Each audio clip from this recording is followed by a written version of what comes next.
सहजोर्जित दृङ्मयाय स्वस्ति प्रसन्न ललिताद्भुत वैभवाय स्वस्ति प्रसन्न ललिताद्भुत वैभवाय स्वस्ति प्रसन्न ललिताद्भुत वैभवाय। आज की इस द्वितीय कक्षा का जो शुभारंभ हुआ बहुत अच्छी तरह से हुआ। हमारे परम आदरणीय ललिता बहन जी साहब ने पारसमल जी बाबू जी साहब से शिकायत भी कर दी, प्रश्न भी पूछ लिया कि आप बेटी के सामने हाथ कैसे जोड़ रहे हो। तो इसमें पारसमल जी बाबू जी भी एक अपेक्षा से राइट हैं और एक अपेक्षा से ललिता बहन जी साहब भी राइट हैं। जैसे हमारी इसमें आर्यका माता बन गई हो या जैनागम की प्रकांड विदुषी बहन बन गई हो और पूरे भारत को पढ़ा रही हो, तो इस अपेक्षा से she is honourable, she is respectable and she is worshipable.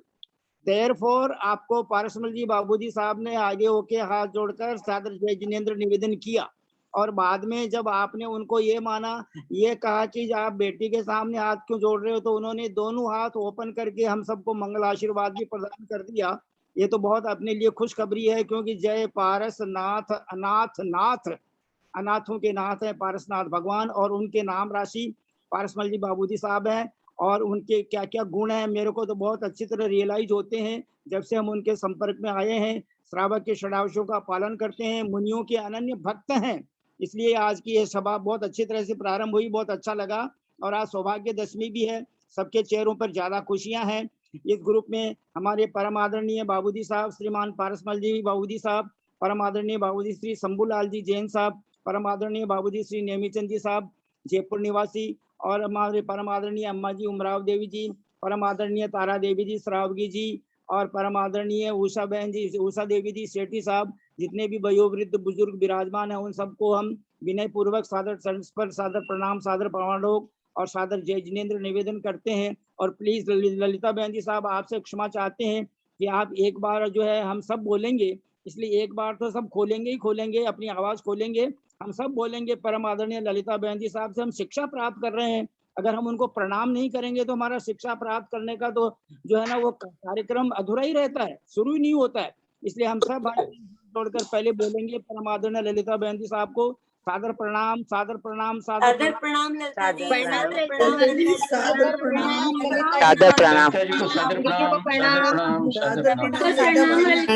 सबको जय जिनेंद्र।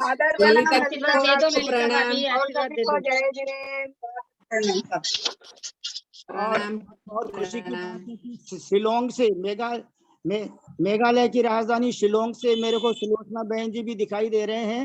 हालांकि हम जयपुर में बैठे हैं लेकिन शिलोंग से दिखाई दे रहे हैं हमको। देखो ये टेक्निक है।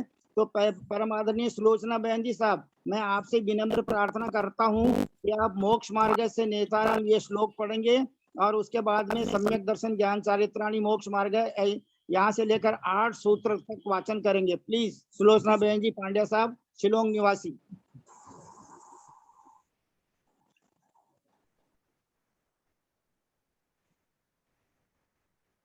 ऐसा लगता है कि मेरी आवाज उन तक पहुंची नहीं है या उनकी आवाज।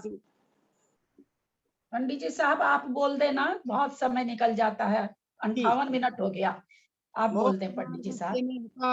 भेत्तारम कर्म भूभृताम ज्ञातारम विश्व तत्वानां वंदे तद्गुण लब्धये, वंदे तद्गुण लब्धये, वंदे तद्गुण लब्धये।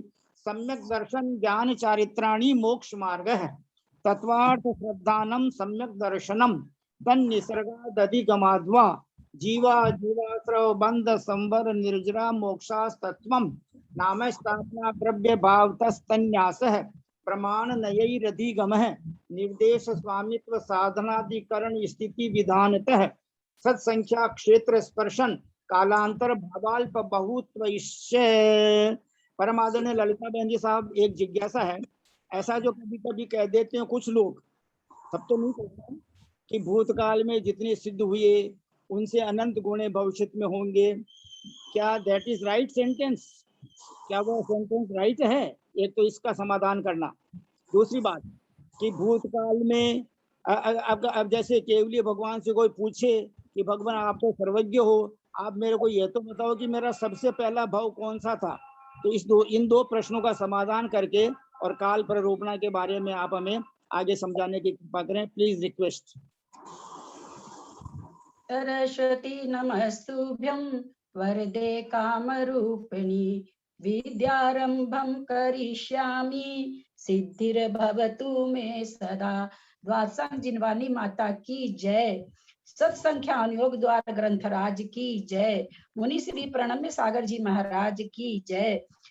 ढाई दीप में विराजमान सभी आचार्य उपाध्याय सर्व साधु के चरणों में नमोस्तु नमोस्तु नमोस्तु। सभी आरिका माता जी के चरणों में वंदामि वंदामि वंदामि। सभी क्षुल्लक केलक के चरणों में इच्छामि इच्छामि इच्छामि। सभी प्रतिमाधारी के चरणों में वंदना वंदना वंदना। ग्रुप में विराजमान नेमीचंद भाई साहब, पूज्य बाबू जी, अमराव भाभी और भी जो बड़े हो मेरे से, सबका सादर चरण स्पर्श। पंडित जी साहब सादर प्रणाम। सभी साधर्मी बंधुओं से, बहनों से, भाइयों से सबसे सादर जय जिने। पंडित जी साहब, जो ये बात है कि कितने सिद्ध हुए, उससे आगामी काल में बहुत अधिक सिद्ध होंगे। इसका तो पंडित जी साहब ऐसा कुछ लिखा हुआ तो मिलता नहीं है, लेकिन अपने ही ज्ञान के द्वारा हम लोग काल का कोई बाउंड्री नहीं है ना कि अतीत काल कितना बीता है, लेकिन अतीत काल कितना भी बीता हो, भविष्य उससे ज्यादा है। भविष्य चलता ही रहेगा, चलता ही रहेगा। तो उस हिसाब से कह देते हैं लोग कि भाई अतीत काल से अधिक भविष्य में सिद्ध होंगे, क्योंकि तो भविष्य काल का तो कोई अंत, अतीत काल जो बीत गया वो हो गया। अब भविष्य काल तो चलता रहेगा सारा भविष्य काल है। अतीत काल भी कहाँ से चल रहा कुछ नहीं पता है, लेकिन उस अतीत काल में और सिद्ध जुड़ते जाएंगे तो सिद्ध अधिक होते जाएंगे। तो उसी हिसाब से शायद कह दिया जाता हो कि अतीत काल से भविष्य काल के सिद्ध ज्यादा होंगे। दूसरी चीज आपने जो कहा, एक चीज और क्या बोला पंडित जी साहब?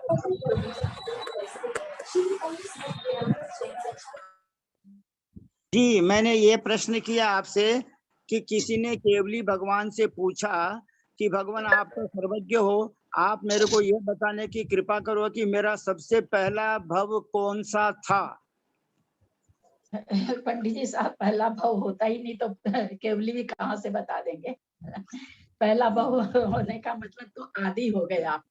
कोई जीव की उत्पत्ति तो होती नहीं है कि उसका कोई आदि भव हो, इसलिए आदि भव तो होता ही है। पंडित जी साहब, हम लोग काल सत्संख्या अनुयोग द्वार ग्रंथ आज पर चल रहे हैं। काल प्ररूपणा शुरू हो गई है। काल प्ररूपणा पर कल पंडित जी साहब का एक प्रश्न था 90/5 ऑब्लिक में कि यहाँ पर पहले चतुर्थ क्यों लिख दिया। पंडित जी साहब, उसके नीचे हम पढ़े पहले पृष्ठ नंबर 116 में, ऐसा कोई जीव जो असंयत सम्यक दृष्टि अर्थात चतुर्थ गुण स्थान वर्ती है। चूंकि इन्होंने शुरू कहाँ किया, चौथे गुण स्थान से, इसलिए वहां उन्होंने प्रथम चतुर्थ लिख दिया। अगर यहाँ चतुर्थ से शुरू करके तीसरा वहां लिखते तो व्याख्या गड़बड़ हो जाती। इसमें और कोई रहस्य नहीं है। बात सारी चतुर्थ हो, चाहे तीसरा हो, चाहे पांचवा हो, चाहे सातवां हो, जगह निकाल उसी तरह से निकलेगा जिस तरह से यहाँ पर चतुर्थ के लिए बताया है। अब एक कारण और हम लोग समझे कि चतुर्थ गुण स्थान क्यों लिया है। कल जैसा मुझे लगता है, जहां तक आवाज में पहचानी, प्रीति का प्रश्न था। पंडित जी साहब, मैं अपनी बात बताऊं तो उपसम सम्यक्त को, जो प्रथमोपसम सम्यक्त है, वास्तव में बहुत अच्छी तरह से तो मेरा भी बहुत दिन तक क्षयोपसम नहीं बना था। बस किताबों में इतना ही लिखा हुआ है, 5वें गुण स्थान में है, 7वें में है, चौथे में है। बहुत बार मन में ये आती थी जिज्ञासा, ये 5वें, 7वें, चौथे में कैसे घट रहा है। अगर आप लोग की आज्ञा हो तो इसको थोड़ा सा विश्लेषण कर दें। मुझे लगता है जब मुझे नहीं समझ में आया तो और भी जो नए लोग हैं उनको तो नहीं समझ में आ रहा होगा कि आंटी बता रही थी, बताइए। प्रथमोपसम सम्यक दर्शन वास्तव में जिस तरह से साधन गुण स्थान है कि जल्दी हम लोग को पकड़ में नहीं आता है, उसी तरह से प्रथमोपसम है। थोड़ा सा मैं इसको, हालांकि यहाँ पर ऐसा समझाने की जरूरत तो नहीं है, लेकिन थोड़ा सा अगर हम लोग जान जाएंगे तो भावभाषा अच्छी बनेगी। किसी अनादि मिथ्या दृष्टि, कोई किसी का खुला है, किसी बहन भाई का रिक्वेस्ट है, बंद कर लें। कोई भी अनादि मिथ्या दृष्टि अथवा सादी मिथ्या दृष्टि, ध्यान से सुनेंगे।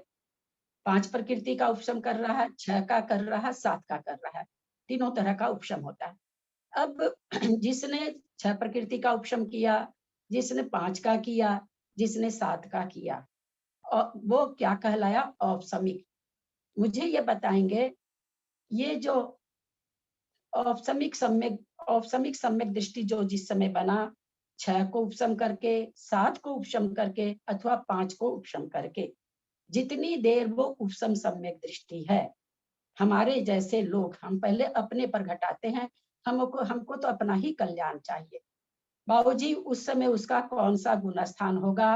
अंतर्मूर्त परमान जो उपशम सम्यक उसको हुआ है, उतनी अंतर्मूर्त परमान उसका कौन सा गुण स्थान होगा, और उसमें कौन सा सम्यक दर्शन होगा?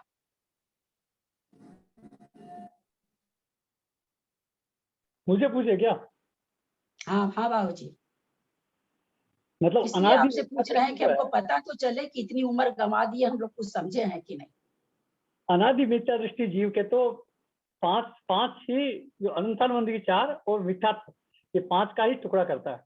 नहीं, मैं ये पूछना चाह रही हूँ बाबूजी, मैं ये नहीं पूछना चाह रही हूँ, जिस समय वो अंतर्मूर्त प्रमाण 5, 7 या 6, उससे हमको कुछ नहीं लेना है, उसने उपशम किया, अंतर्मूर्त प्रमाण वो उसमें रहता है।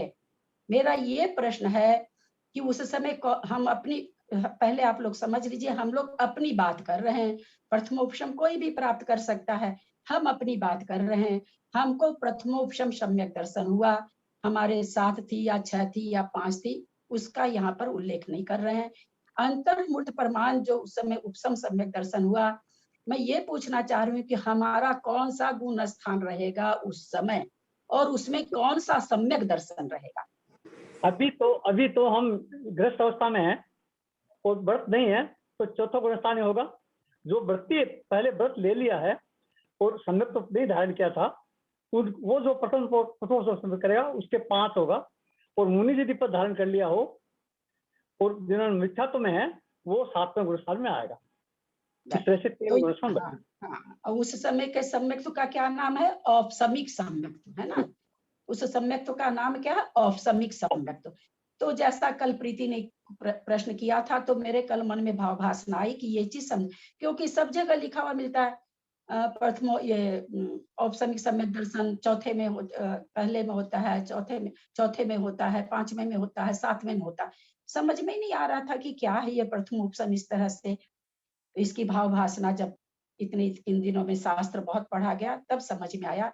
अब जैसे हम लोग हैं प्रथम उपशम किए, अंतर्मूर्त परमाण तक हमको नियम से चौथा गुण स्थान है, नियम से चौथा गुण स्थान है, और उसमें औपसमिक सम्यक 3 तरह के सम्यक दर्शन, छायिक, छायोपसमिक और औपसमिक। छायिक तो है नहीं क्योंकि क्षय नहीं हुआ है, छायोपसमिक है नहीं क्योंकि सम्यक प्रकृति का अभी उदय नहीं है। क्या हो रहा है? 7 प्रकृति दबी हुई, 7, 6, 5 कुछ भी समझ लीजिए, दबी हुई है। उस अंतर्मूर्त प्रमाण तक हमारा नियम से चौथा गुण स्थान है, औपसमिक सम्यक दर्शन है। अब उस अंतर्मूर्त प्रमाण काल में अगर 6 आवली शेष रहने पर अथवा एक समय शेष रहने पर अनंतानुबंधी उदय में आ गई तो साधन बन जाएगा, अन्यथा हमारे परिणाम पर है। हमारे अगर परिणाम अच्छे रहे, सम्यक उदय में आ गया, तो सम्यक चौथा गुण स्थान छायोपसमिक सम्यक दर्शन के साथ। अभी कौन सा सम्यक दर्शन था चौथे गुण स्थान में? अगर हम अपनी बात कर रहे हैं, अभी व्रती की बात नहीं ला रहे हैं, तो हमको चौथा गुण स्थान होगा, लेकिन सम्यक दर्शन कौन सा होगा? औपसमिक सम्यक दर्शन।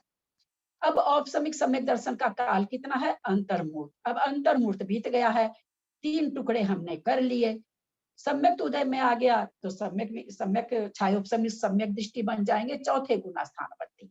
अगर मिश्र परिणाम हमारे थोड़े संक्लेशित हो गए, तो सम्यक मिथ्यात्व उदय के आने से हम मिश्र में चले जाएंगे, और परिणाम और संक्लेशित हो गए तो हम मिथ्यात्व में चले जाएंगे। मुझे लगता है आज बहुत अच्छी तरह से सबको पकड़ में आया होगा। अब हम चलते हैं 5वें गुण स्थान पर। हमने प्रतिमा ले ली, सब कुछ कर लिया, लेकिन हमारे अभी मिथ्यात्व का ही उदय चल रहा है। 5वें गुण स्थान में रहते हुए कभी प्रथमोपशम हो गया, तो उस समय जो उपशम होगा, उस उपशम काल में हमारा 5वां गुण स्थान कहलाएगा, क्योंकि हम व्रती हैं। कोई भी जीव उस समय व्रती है, तो वो जो उपशम काल अंतर्मुहूर्त हुआ, वो कहलाएगा 5वें गुण स्थान में औपसमिक सम्यक दर्शन। समझ में आ रही होगी बात।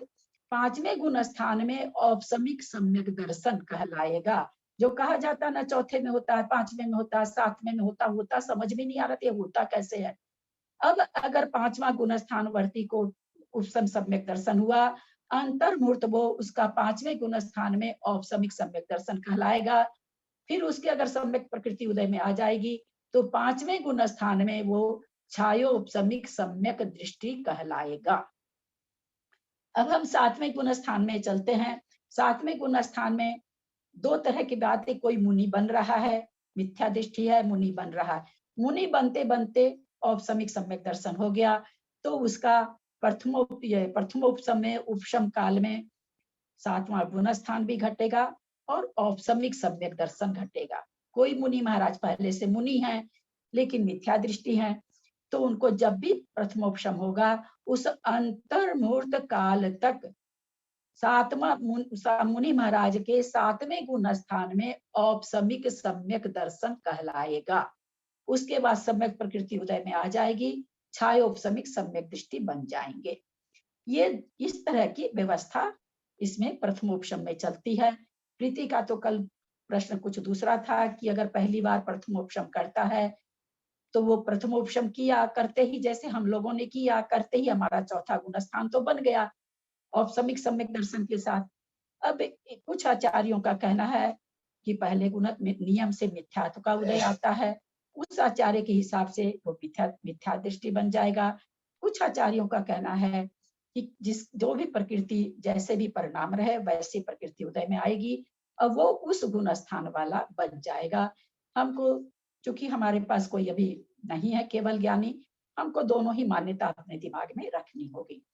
तो आज आप लोग को ये समझ में आया होगा, चौथे में, 5वें में, 7वें में औपसमिक सम्यक दृष्टि कैसे कहलाता है। मुझे यही समझाना था। सबको आया होगा ठीक से समझ में। एक बात पूछनी है, पूछ लो। हाँ पूछिए। जैसे जैसे ये आपने कहा कि औपसमिक सम्यक दर्शन हो गया, तो क्या इसमें ही 3 टुकड़े होते हैं, मिथ्यात्व सम्यक प्रकृति के? क्या हाँ, उसी समय उसी हाँ में हाँ ही ठीक है, मैं समझ गई आपका प्रश्न। 3 हाँ। टुकड़े होने के बाद में जो दबा रहा है अंतर्मुहूर्त प्रमाण काल तक, उसी को उपशम सम्यक दर्शन कहते हैं। 3 टुकड़े होने के बाद वो उसको अंतरकरण वगैरह बहुत सारी प्रक्रिया है वहां पर, उस प्रक्रिया के द्वारा 7 मोहनीय कर्मों की 4 अनंतानुबंधी, 3 मिथ्यात्व की, मिथ्यात्व की है भाई, 3 प्रकृति सम्यक दर्शन की थोड़ी कहलाती है। नहीं मैं बोलूं तो बोलेंगे तो मैं नहीं समझा सकूंगी, ये बात आप लोग ध्यान से सुन लीजिए। विवेचन में रोकेंगे, मैं कोई गंधर्व परमेष्ठी नहीं हूं, मेरा दिमाग भी इतना नहीं चलता है। पूरा सुनने के बाद प्रश्न करिए, न तो मेरे गले में दम है, न मेरे पास इतना दिमाग है। आप पहले पूरा सुन तो लीजिए, फिर आपको जिज्ञासा रहे तो करिए, समझाने तो दीजिए पूरा। अनंतानुबंधी और मिथ्यात्व की जो 3 टुकड़े होकर के 3 प्रकृति बनी है, इस 7 प्रकृतियों का उपशम होना ही उपशम कहलाता है, औपसमिक। ऐसा कहा जाता है अंतर्मुहूर्त प्रमाण तक इन 7 प्रकृतियों की मूर्छित सी अवस्था हो जाती है, और वो जहां पर उदय में आनी थी वह स्थान खाली हो जाता है। वहां पर जो परमाणु थे, निषेक थे, इनके ऊपर नीचे बट जाते हैं और अंतरकरण के द्वारा इन 7 प्रकृतियों का उपशम होता है। उस समय औपसमिक सम्यक दर्शन कहलाता है। 7 प्रकृति चाहे अनादि हो चाहे शादी हो, वो 7 प्रकृति उसके उपशम होगी, तभी वो औपसमिक सम्यक दर्शन कहलाएगा। और इसका काल अंतर्मुहूर्त प्रमाण होता है, उसके बाद नियम से ये छूटता ही छूटता है। अब आप बोलिए, आपका क्या प्रश्न है? हेलो,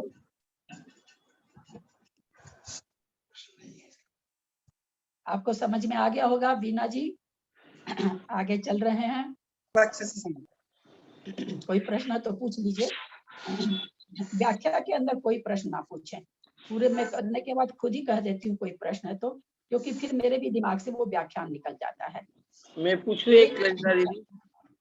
हाँ मैं पूछूं एक प्रश्न ललिता दीदी? हाँ हाँ हाँ पूछिए तो ना, ऐसे अभी पूछिए। कि जब मतलब सम्यक्त प्रकृति उदय में आती है और जब जीव 6 प्रकृतियों को दबा देता है, तो फिर उस समय औष्णिक सम्यक्त होता है या सायिक, वो मतलब होता है उपसम सम्यक होता है या मतलब औष्णिक सायिक सम्यक्त होता है?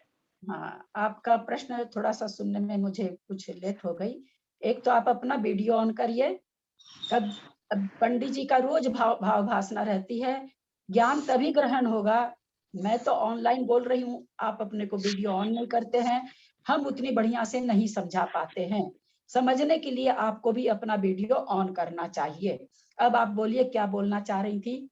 मैं ये बोल रही थी कि उपसम सम्यक जो होता है वो क्या नाम से 6 प्रकृतियों को दबा करके सम्यक्त प्रकृति जो 7वीं है, मतलब मिश्र सम्यक प्रकृति जो है उदय में आती है, तब उत्तम सम्यक होता है अथवा साहिब सम्यक, मतलब साहिब सम्यक होता है? ऐसे पूछ रही थी। छाई के समय तो सातों प्रकृति को क्षय करने से होगा, उसका तो एक अलग विवेचन अभी हम लोग समझेंगे।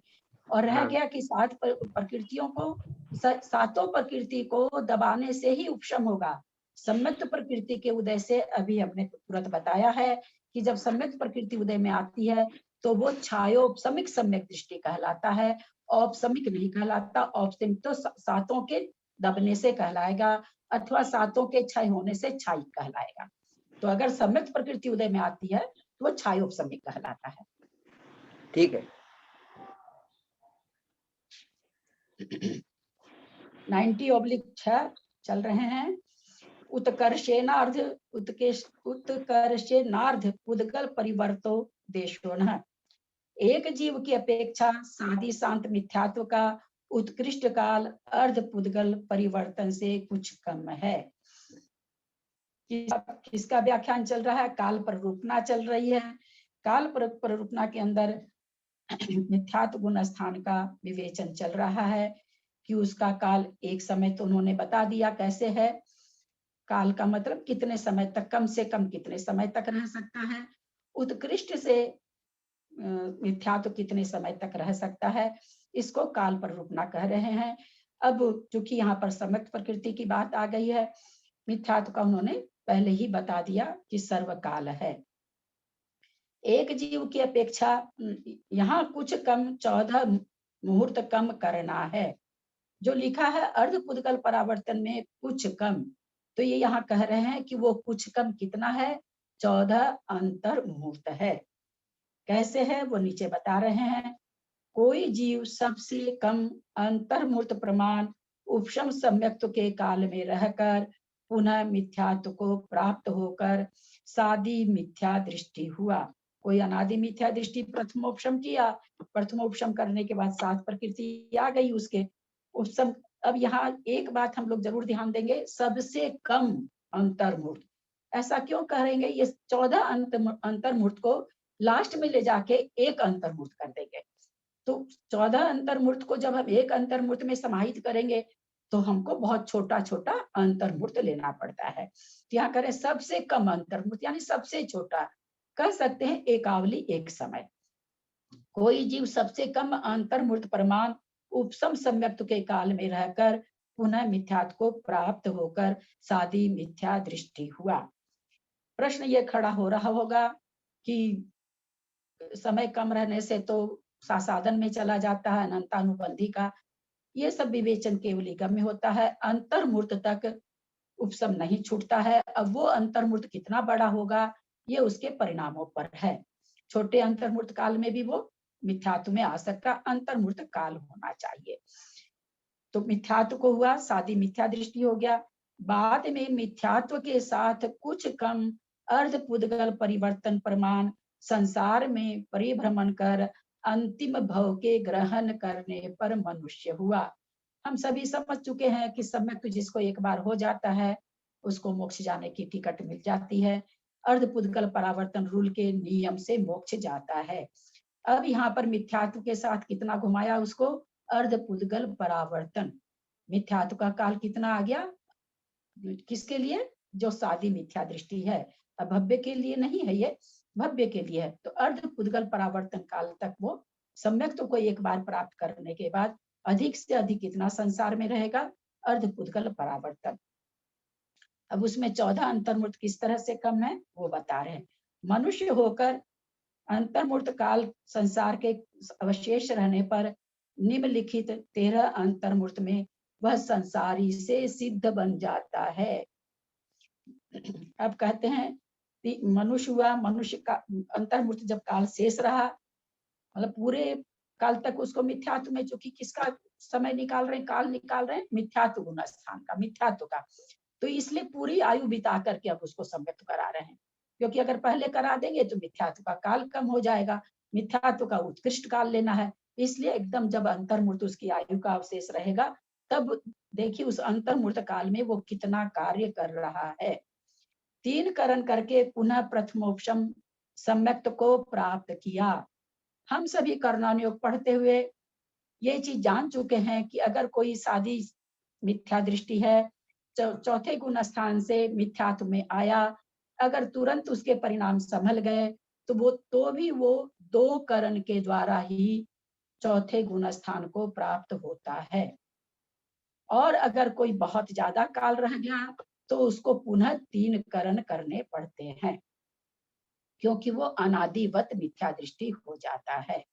जब तक अनादिवत मिथ्या दृष्टि नहीं होता है तब तक वो 2 करण के द्वारा चौथे गुण स्थान में पहुंच सकता है। तो 3 करण करके पुनः प्रथमोपशम को प्राप्त किया। प्रथमोपशम के बाद प्राप्त करने के बाद वेदक सम्यक दृष्टि होके रहा, यानी छायोपशमिक सम्यक दृष्टि बना, क्योंकि छायिक पना बिना छायोपशमिक के नहीं होता है। तो छायोपशमिक बना। छायोपशमिक के बाद में अनंतानुबंधी का विसंयोजन किया, क्योंकि छायिक बनने के लिए पहले अनंतानुबंधी का विसंयोजन होता है, पीछे दर्शन मोहनी का क्षय होता है, ऐसा नियम है। तो पहले अनंतानुबंधी का विसंयोजन किया, उसमें एक अंतर्मूर्त लगा, क्योंकि उसके बाद हर प्रक्रिया के बाद अंतर्मूर्त विश्राम लेना पड़ता है। क्रिया करने में समय नहीं लगता है, वो तो समयवर्ती सारे परिणाम है, लेकिन हर क्रिया के बाद अपने शास्त्रों में आया है विश्राम लेता है, उस विश्राम की यहाँ बात है।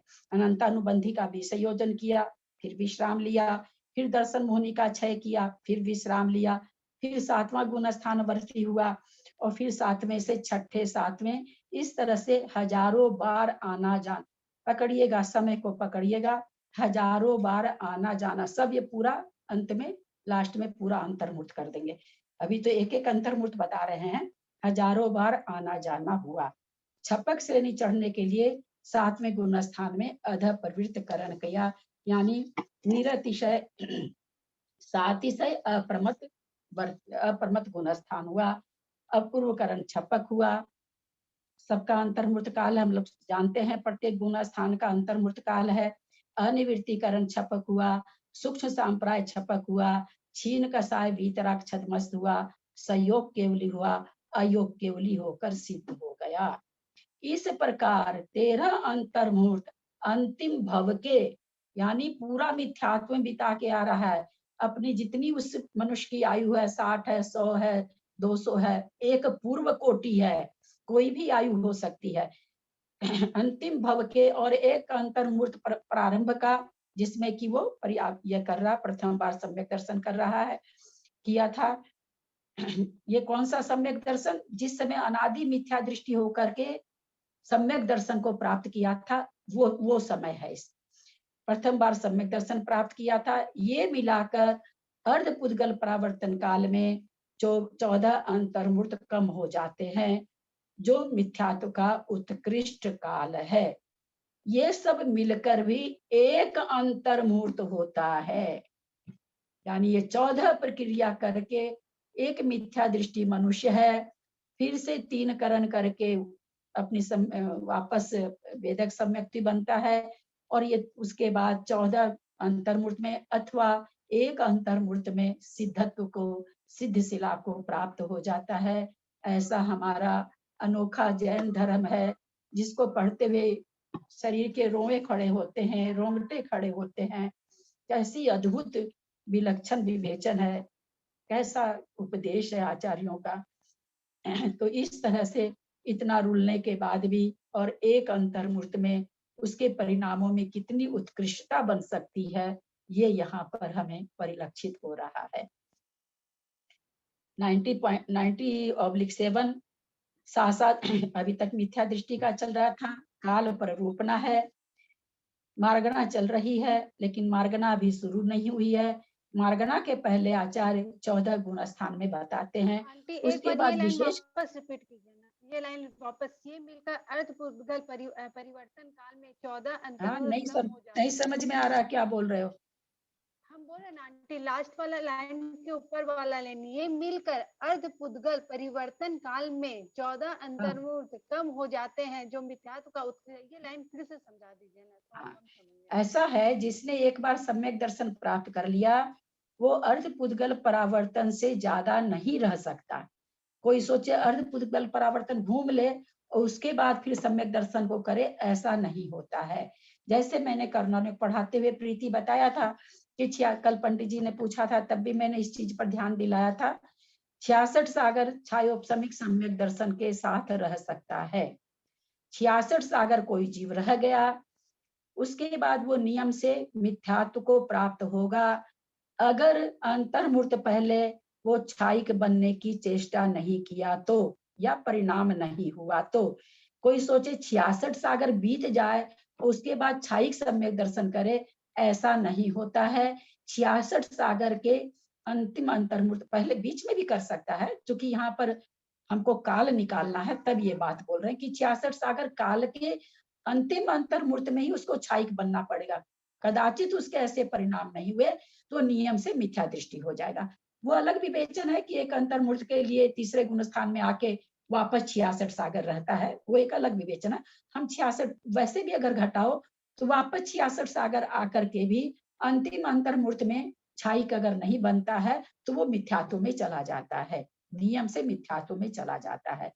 तो उसी तरह यहाँ पर अर्ध पुद्गल परावर्तन का जो काल है, जो हमारे गम्य नहीं है, केवली गम्य है। अब केवली के गम्य में है कि अर्ध पुद्गल परावर्तन इतना काल होता, इस काल में थोड़ा सा काल शेष रहने पर यदि छायिक सम्यक दर्शन प्राप्त कर लिया तो ठीक है, मतलब सॉरी, अर्ध पुद्गल परावर्तन समय घटा रहे हैं, नियम से वो थोड़ा सा समय बाकी रहने पर छायिक बन करके मोक्ष जाएगा ही जाएगा, क्योंकि अब उसके संसार में रहने का काल नहीं बचा। तो यहाँ पर वही कहना चाहिए, ऐसा नहीं समझ ले कि अर्ध पुद्गल परावर्तन काल, हम लोग कह देते हैं बोलचाल की भाषा में, अर्ध पुद्गल परावर्तन परिभ्रमण करेगा, अर्ध पुद्गल परावर्तन परिभ्रमण करेगा। तो अर्थ वास्तव में बोलना क्या चाहिए, अंतर्मूर्त कम अर्ध पुद्गल परावर्तन। बोलने की भाषा तो ये होनी चाहिए, लेकिन कोई भाई साधारण से सामान्य कथन इसी तरह किया जाता है, जबकि ये कथन गलत है। बोलना कैसे चाहिए हम लोग को, अंतर्मूर्त कम अर्ध पुद्गल परावर्तन, क्योंकि अंतिम अंतर्मूर्त तो उसको देना ही पड़ेगा मोक्ष जाने के लिए। लेकिन हम लोग जिस तरह से अभी 96,000 शरीर बनाता है चक्रवर्ती, क्या कह देते हैं, सामान्य कथन से कह देते हैं भैया 96,000 तो टोटल रानी है, एक रानी के पास तो उसका मूल शरीर जा रहा है, तो 96,000 में एक कम बन रहा है। लेकिन सामान्य विवेचन में हम लोग इस तरह बोल जाते हैं। तो यहाँ पर अर्ध पुद्गल परावर्तन काल में ही है 14 अंतर्मूर्त कम होंगे। प्रीति, तुम्हारा क्या प्रश्न था, समझ गई होगी? हाँ आंटी। अब सासाधन गुण स्थान बता रहे हैं। सासाधन सम्यक दृष्टि नाना जीवापेक्षा जघन्य का समय, सासाधन सम्यक दृष्टि का नाना जीवों की अपेक्षा जघन्य काल एक समय है। हम सभी जानते हैं कि सासाधन गुण स्थान का काल अगर अनंतानुबंधी एक समय बाकी रहने से उदय में आती है तो सासाधन गुण स्थान का काल एक समय हो जाता है जघन्य से।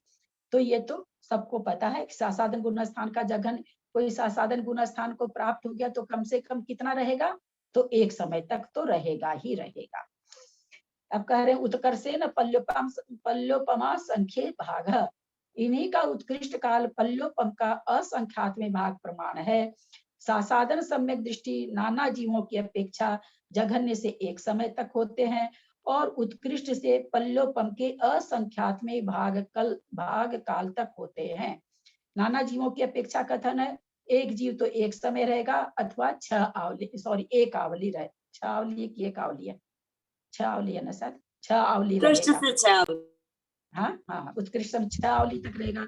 नाना जीवों की अपेक्षा है तो हम लोग क्षेत्र वगैरह में संख्या सत संख्या में पढ़ते हुए आ रहे हैं कि इस गुण स्थान का काल कितना है, पल्लोपम के असंख्यात में भाग प्रमाण, वो भी असंख्यात वर्ष होता है, यानी असंख्यात वर्ष तक इसमें जीव पाए ही जाएंगे।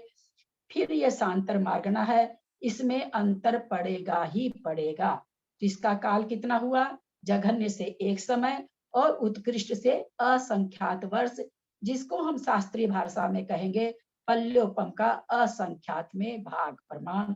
ये साधन का हमें यहाँ पर उत्कृष्ट और जघन्य काल पता चला।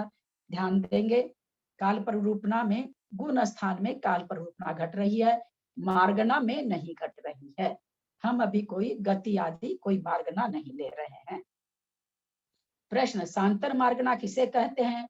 उत्तर, जिन मार्गनाओं में जीव निरंतर हमेशा पाए जाते हैं जीव हमेशा नहीं पाए जाते हैं, अर्थात एक निश्चित काल तक ही जीव उन मार्गनाओं में देखे जाते हैं, बाद में कुछ अंतर पड़ता है, ऐसी मार्गनाएं सांतर मार्गनाएं कहलाती है। प्रश्न, वे कौन कौन सी है? उत्तर, मनुयाय पजत्ता बेवुय मिसहारया दोन्नी सुमो शासन मिसो वसम सम्मोय संतरा 8। हम सभी जान गए थे पहले भी कि 8 होती है सांतर मार्गनाएं। कौन कौन सी है? अपर्याप्त मनुष्य, यानी बहुत चिंतन करने का विषय है। ऐसा भी समय आएगा जब लब्ध पर्याप्तक मनुष्य नहीं होंगे, जो कि बहुत मनुष्यों में जो संख्या घटती है लब्ध पर्याप्तक मनुष्यों के हिसाब से ही असंख्यात गिने जाते हैं। पर्याप्त मनुष्य तो 29 अंक प्रमाण ही होते हैं। वैसा भी काल आएगा जब कहीं भी अपर्याप्तक का मतलब निवृत्ति पर्याप्तक नहीं, लब्ध पर्याप्तक, अपर्याप्त मनुष्य नहीं पाए जाएंगे, यानी वो नहीं उनकी उत्पत्ति होगी। वैक्रियक मिश्र का योग, ऐसा भी काल आएगा जब वैक्रियक मिश्र का योग में कोई नहीं पाए जाएंगे, यानी देवों में उत्पत्ति नहीं होगी, क्योंकि देवों में उत्पत्ति होने के लिए तो मिश्र का योग घटाना ही पड़ेगा। दोनों आहारक योग, आहारक आंगोपान और आहारक शरीर। सूक्ष्म सांप्राय संयम 12वां गुण स्थान, लेकिन यहाँ पर ध्यान रखेंगे ये 12वां गुण स्थान के लिए विवेचन नहीं है, सूक्ष्म सांप्राय संयम के हिसाब से कथन है, क्योंकि हमेशा ही जीव मोक्ष जा रहे हैं, 6 महीना 6 समय में नहीं जाते हैं, तो उस हिसाब से सूक्ष्म सांप्राय संयम को यहाँ पर सांतर मार्गना में ले लिया गया है। सासाधन गुण स्थान अभी हम पढ़े ही हैं ऊपर। सम्यक मिथ्यात्व गुण स्थान भी नहीं पाया जाता है, वो भी सांतर मार्गना है। उपसम सम्यक, ये 8 सांतर मार्गना है। अथवा एक मार्गना को छोड़ने के बाद पुनः उसी में लौटने के लिए कुछ काल का अंतर पड़ता हो तब वह मार्गना सांतर कहलाती है। इसका स्पष्टीकरण दे रहे हैं मुनि महाराज। ये सुख संप्राय क्या बोले? संप्राय स्वयं को, हाँ, सूक्ष्म संप्राय को हम गुण स्थान में नहीं घटाएंगे। सूक्ष्म संप्राय यहाँ संयम के लिए कहा जा रहा है कि भाई ये ऐसा संयम है कि ये नहीं भी पाया जा सकता, इसमें कथनचित ऐसा हो सकता है कि जीव नहीं भी पाए जाए, लेकिन विवेचन चूंकि ऐसा आता कि 6 महीने 8 समय में अगर 6 महीने कोई जीव मोक्ष नहीं जाते हैं तो फिर वो नियम से 8 समय में और जैसी उनकी विवेचना है काउंटिंग है वैसे मोक्ष जाते हैं। तो अगर कोई 6 महीने मोक्ष नहीं जा रहे हैं तो उनको हम छपक श्रेणी के हिसाब से सूक्ष्म सांप्राय नहीं बना सकते हैं, क्योंकि ऐसा फिर घटेगा नहीं, लगातार उसमें आते ही जा रहे हैं। तो इन्होंने इसलिए उस संयम का यहाँ पर योग में दोनों नरक और स्वर्ग दोनों लेंगे ना?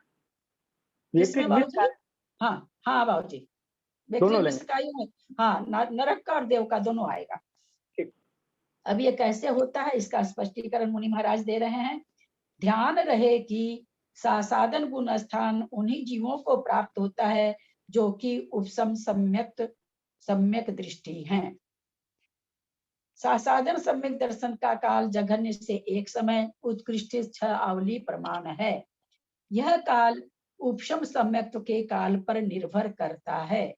अर्थात उपसम, यहाँ उपसम सम्यक का मतलब प्रथमो उपसम सम्यक। बाद में आप लोग भूल सकते हैं, पेंसिल से आप किताब में वहां पर इंडिकेशन लगा लें कि ये प्रथमो उपशम सम्यक की बात है। अर्थात उपसम सम्यक के काल में एक समय शेष रहने पर जो जीव सासाधन गुण स्थान को प्राप्त होता है, उसका सासाधन सम्यक का काल जघन्य से एक समय होता है। यदि उपसम सम्यक के काल में 6 आवली अवशिष्ट रहने पर सासाधन गुण स्थान को प्राप्त होता है, तो सासाधन गुण स्थान का उत्कृष्ट काल 6 आवली होता है। नाना जीवों की अपेक्षा, चूंकि यहाँ पर क्या इन्होंने कहा था कि नाना जीवों की अपेक्षा से तो पल्लोपम का संख्यात्मक भाग प्रमाण है, वो यहाँ पर समझा रहे हैं। नाना जीवों की अपेक्षा व्यवस्था इस प्रकार है, 2, 3 अथवा बढ़ते बढ़ते पल्लोपम के असंख्यात्मक भाग प्रमाण उपसम सम्यक दृष्टि जीव उपसम सम्यक के काल में जब एक समय शेष बचा तो सभी एक साथ सासाधन गुण स्थान को प्राप्त हुए। क्योंकि इसका समय 6 आवली से लेके एक समय तक बताया गया, तो कोई एक समय में आ रहे हैं, कोई आवली और एक समय के बीच के समय में भी आ सकते हैं, कोई 6 आवली के बीच में भी आ सकते हैं, कोई एक आवली बचे रहने से भी 5 आवली रहे तो भी आ सकते हैं, 4 आवली रहे तो भी आ सकते हैं। तो यहाँ पर क्या कहना चाह रहे हैं कि इस तरह से कोई एक समय में कई जीव सासाधन को प्राप्त हुए, दूसरे समय में मिथ्या दृष्टि हो गए। इस प्रकार नाना जीवों की अपेक्षा एक समय जघन्य काल प्राप्त होता है।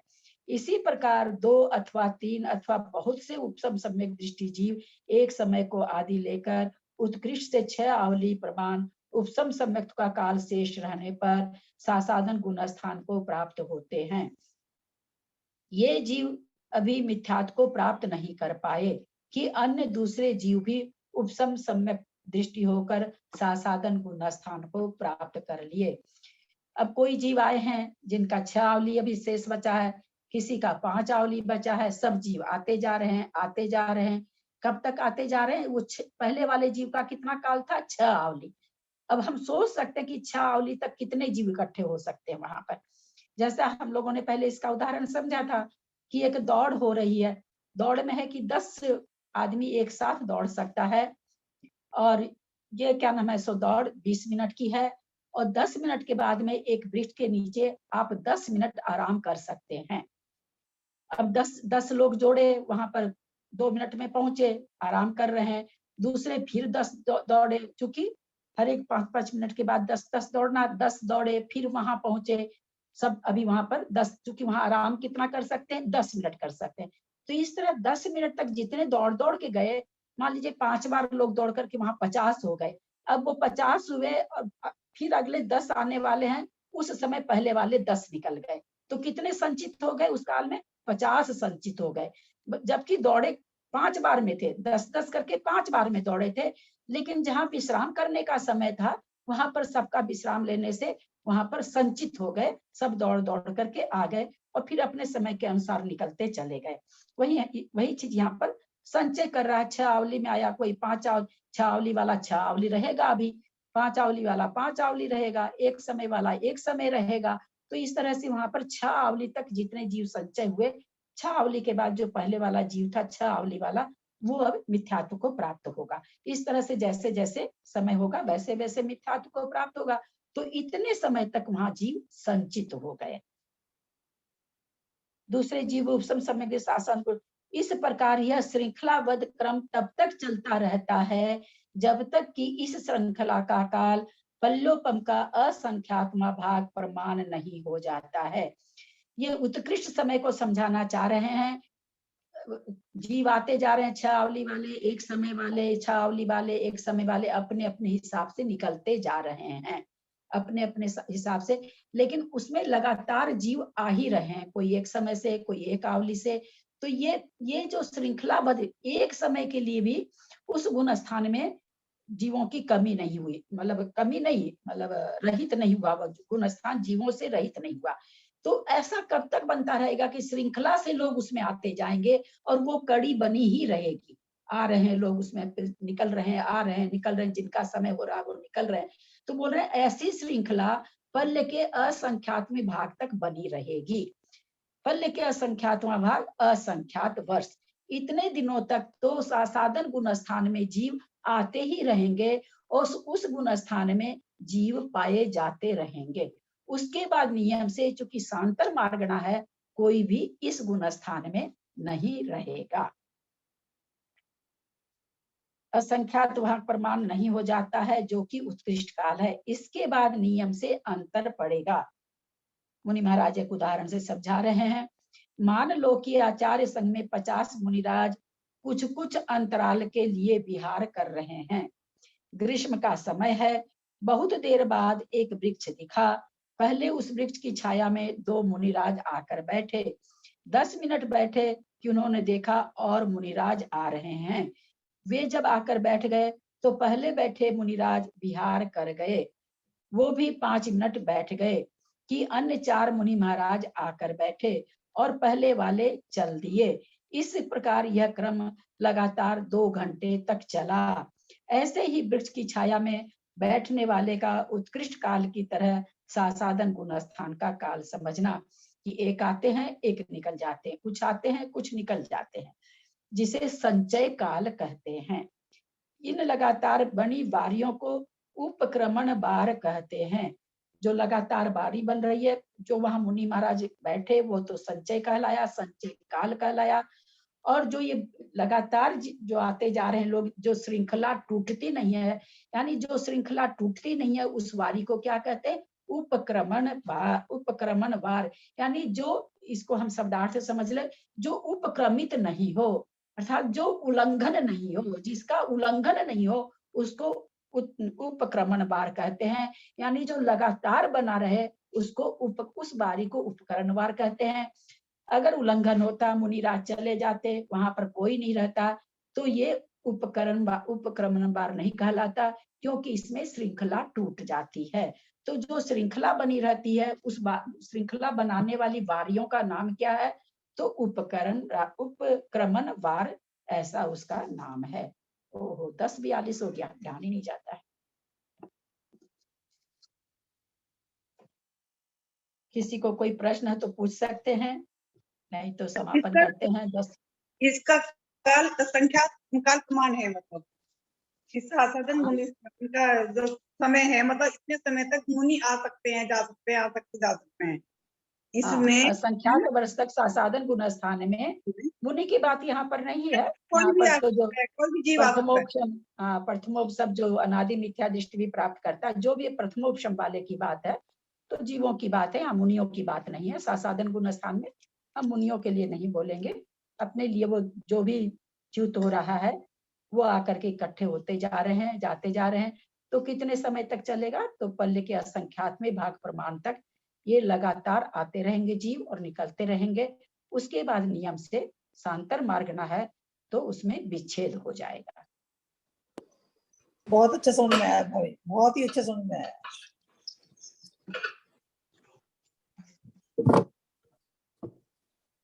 किसी का प्रश्न नहीं है? जिनेंद्र ये कर रहे हैं। यदक्ष मात्रा पदवाक्यहीनं मया प्रमाद्यात् किंचनोक्तं तन्मे क्षमित्वा विदधातु देवी सरस्वती केवल बोधलब्धिं। बोधि समाधि परिणाम शुद्धि स्वात्मोपलब्धि शिव सौख्य सिद्धि। चिंतामणिं चिंतित वस्तुदाने त्वं वंदे मानस ममास्तु देवी। जावानी के ज्ञान पे सूझे लोकालो, सोवानी मस्तक चढ़ो सदा दे तुम। जिनवानी भारती कोई जब मुझ रहे, जो तेरा शरण गए सो पावे सुख चैन। देव भजु अनंत को गुरु से हो निर्ग्रंथ, दया धर्म पालन सदा यही मुझका पंथ। आसन जिनवानी माता की जय। 9 बार नमोकार।